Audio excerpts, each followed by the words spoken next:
বেসরকারি কলেজ খুলে ছাত্রছাত্রীদের উজ্জ্বল ভবিষ্যৎ গড়ার নাম করে বিদ্যা ব্যবসার গুরুতর অভিযোগ উঠল এক কলেজ পড়ুয়া ছাত্রীসহ তার পরিবারের তরফ থেকে।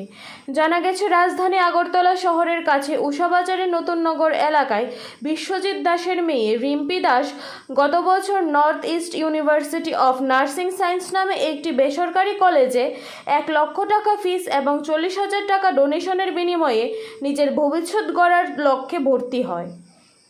ভর্তি হওয়ার আগে ছাত্রীকে বলা হয়েছিল এই কলেজে রাজ্যের অন্যান্য কলেজের তুলনায় লেখাপড়া অনেকটাই ভালো এবং ফিসের 1,00,000 টাকার মধ্য থেকে তার কলেজ যাতায়াতের খরচ সহ অন্যান্য খরচ বহন করা হবে।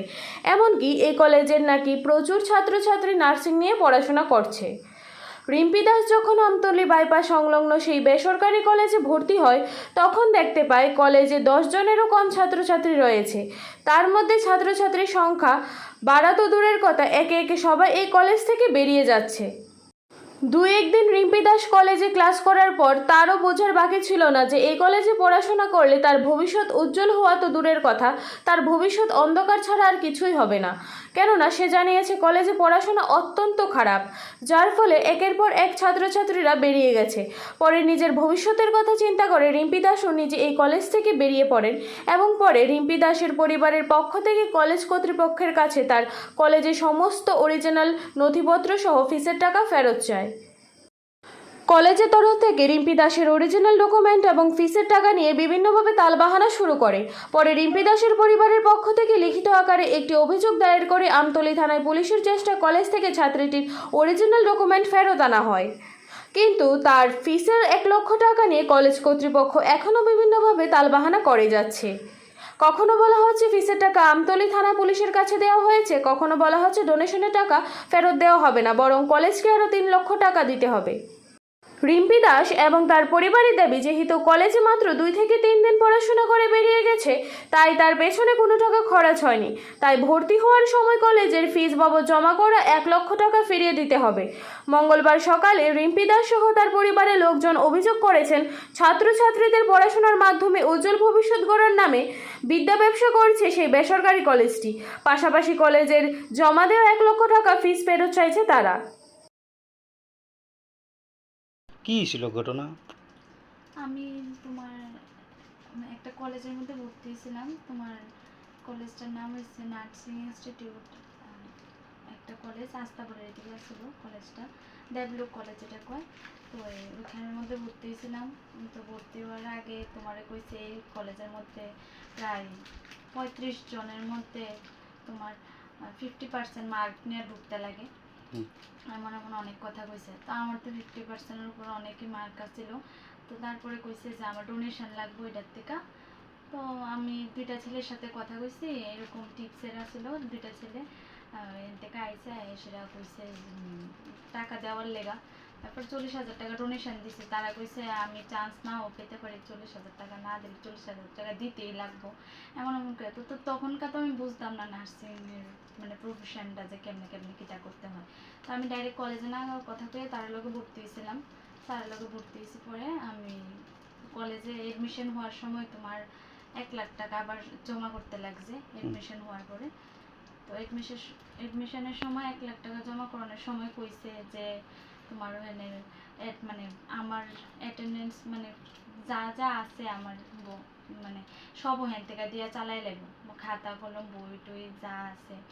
তারপরে দিয়ে সেটা তোমার হোস্টেল চার্জ, ডেইলি যে একটা ডিউটি থাকবে ওইখানে, বাসের মানে ভাড়া টাড়া যা আছে ওখান থেকে চালাই নেবো। এই টাকার থেকে যা খরচ হইব, কলেজ ড্রেসটা সব কিছু। ভর্তি হওয়ার পরে দিই 35 জন তো দূরের কথা, 4 জন থেকে 5 জন আসছিল, মোটা ছিল 7 জন, 7 জনের থেকে 3 জন গেছিল গা। তারপর আমি বেরিয়ে গেছি, লাস্টে পর্যন্ত সবাই বেরিয়ে গেছিলো, খালি একজন আসছিল। আর ওখান মনে আরো 3-4 জন নতুন করে আরো ভর্তি হয়েছে হয়তো বা। কি কারণে বেরিয়ে পড়ছিল? কি কারণে বেরিয়েছে, তারা তো ফার্স্টে অনেক কথা কয়ে ভর্তি করেছে, তারা মেনের পড়াশোনা অনেক ভালো এই সেই। তারপরে কইছে যে মানে তোমার পড়াশোনা তো ভালো, তারপরে টাকা এইসব বিষয় নিয়ে সেটা কইছে, টাকা টুকার বিষয় নিয়ে সেটা টাকা অনেক কমে পড়ানো যাবে। কিন্তু ভর্তি হওয়ার পরে দেখা যায় কি তা তোমার 3 বছরের কোর্স কমপ্লিট করতে করতে যেই জায়গা তোমার আইএলএসে পড়তে গেলে বা অন্য ইনস্টিটিউট যা যা আছে পড়তে গেলে 3-4 লাখ টাকা খরচ যাবো। ওইখানে প্রায় দেখতে গেলে 5-6 লাখ টাকা লাগে, ধরতে গেলে 6 লাখ টাকা 7 লাখ টাকা খরচ হয়েছে, কিন্তু এত টাকা তো চালান তো সম্ভব না। লেখাপড়া কীরকম ছিল এখানে? আমি তো 2 দিন কি 3 দিন ক্লাস করছি, ক্লাস করে প্রথম ক্লাসে তো 2-3টা ক্লাস করে হয়েছে। তারপরে দেখলাম যে 3-4 জন দিয়ে কি আর 4-5 জন দিয়ে কি আর থরি না মানে তোমার করা যাবে একটা কোর্স 3 বছরের কোর্স কি আর 3-4 জন দিয়ে কি হয়নি। তারা এরকম তারা কইছে 35 জন আছে, তো 35 জনের থেকে যায় দিই মাত্র এতজন আছে।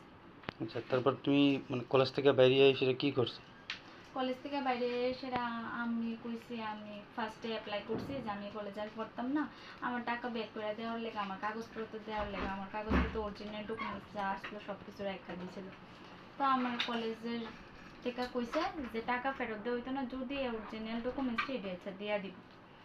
তারপরে আমি অন্য কলেজে তাড়াতাড়ি করে আবার এডমিশন লইছি, যেহেতু এই কলেজে আমার পড়াশোনা হইতোই না আর লাইফ তো দাঁড়াইতোই না, এটা তো আরও পরের কথা।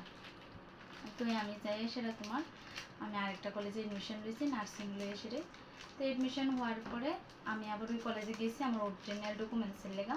তার আর কইছে অ্যাপ্লিকেশন লিখতাম, অ্যাপ্লিকেশন লেখা জমা দিয়ে আইছি, প্রায় অনেক মাস হয়েছে, 3-4 মাস হয়ে গেছে, তারা দেয় না। তারপরে বহুত কিছু মানে অনেক কিছু কইরা তারপরে আমতলী থানাটার মধ্যে যাই সেটা অ্যাপ্লিকেশন লেখা দরখাস্ত লেখা তখনকার কেস করে আমি কাগজপত্র দিয়ে পাইছি, এর আগে আমি পাইছি না। এখন পর্যন্ত কি মানে যে ডোনেশনের টাকাটা এখনও পাইছো না? ডোনেশনের টাকা তো 2টা ছেলের দিছিলাম, যে 2টা ছেলে আমার সাথে গেছিল তারা রাখছে ডোনেশনের টাকাটা। তার আর নাম কি ছিল? একটার নাম দীপঙ্কর আছিল, দীপঙ্কর দাস, আর আরেকজনের নাম আমি ঠিক কইতে পারি না। আর দীপঙ্কর দাসের বাড়ি ঠিক তারা কি কলেজেরই ছিল? হ্যাঁ, তারা প্রত্যেক কলেজের মধ্যে তোমার ডোনেশন নিয়ে ভর্তি করে স্টুডেন্টরে, তারাই কইছে এতজন স্টুডেন্ট আছে এই সেই এমন করে সেটা 40,000 টাকা নিয়ে গেছে আমার থেকে। এখন তুমি বিষয়টা কি চাইতেছো? আমি চাইতেছি যে আমার 1 লাখ টাকাটা আমার ফেরত দাও। আমার 1 লাখ টাকা তো তার কোনো কিছুতে খরচ হইছে না, বা আমি কোনো কিছু ইনভেস্ট হইছে না, কোনো কিছু হইছে না। তো আমি তো চাই আমার অবভিয়াসলি আমার 1 লাখ টাকা আমার ফেরত দাও। এখন কোন জায়গাতে আছে কলেজটা? এখন তো তোমার আমি যে সংখ্যা ক্লাস করছিলাম এই সংখ্যা এডমিশন হওয়ার সময় আসছিল আস্তা বলে, তার ওখানে এটার বাইপাস লেগে গেছে আমতলী বাইপাসের দিকে। তোমার নাম কি? আমার নাম রিম্পি দাস। এই এই এলাকাটার নাম কি? এই এলাকাটা নতুন নগর কাঁঠালতলী।